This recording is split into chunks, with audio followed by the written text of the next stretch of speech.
আজ থেকে ১২ বছর আগে ২০১৪ সালে প্রিয় নায়ক, আপনার আমার প্রিয় নায়ক দেব অর্থাৎ দীপক অধিকারী তাকে মহানায়ক উপাধিতে ভূষিত করেছিলেন তৎকালীন মাননীয় মুখ্যমন্ত্রী মমতা বন্দ্যোপাধ্যায় মহাশয়া। তো তখনই আমরা একজন বিশিষ্ট অভিনেতাকে পেয়ে গেছিলাম মহানায়ক হিসাবে।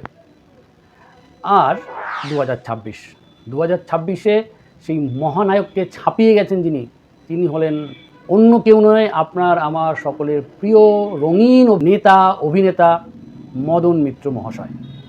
তিনি বর্তমান মাননীয় মুখ্যমন্ত্রী শুভেন্দু অধিকারীর সরকারের ভালো চেয়ে অর্থাৎ মা কালীর কাছে পূজা করছেন।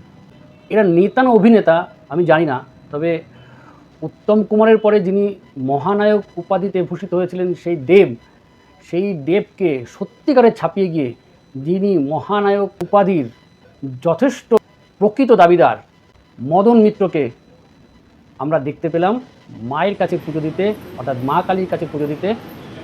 শুভেন্দু অধিকারীর যে সরকার আছে সেই সরকারের যেন ভালো হয়, সেই সরকার যেন ভালোভাবে কাজ করতে পারে।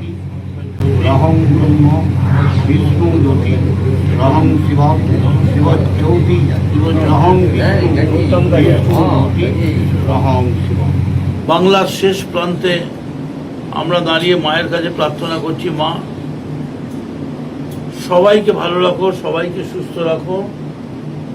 নতুন যে সরকার এসছে সেই সরকারের মুখ্যমন্ত্রী শুভেন্দু অধিকারী তিনিও নানা কাজ করার চেষ্টা করছেন, তাকেও ভালো রাখো। আবার যারা বিরোধী, যারা সরকারের ভুল ধরিয়ে দিতে যায়, তাদের দিকেও তাকিয়ে থাকো। নতুন সরকার এসছে শুভেন্দু অধিকারীর নেতৃত্বে, তারা যেন ভালো কাজ করে, ভালো শক্তি পায়, তার জন্য আজকে মায়ের কাছে প্রার্থনা করে গেলাম।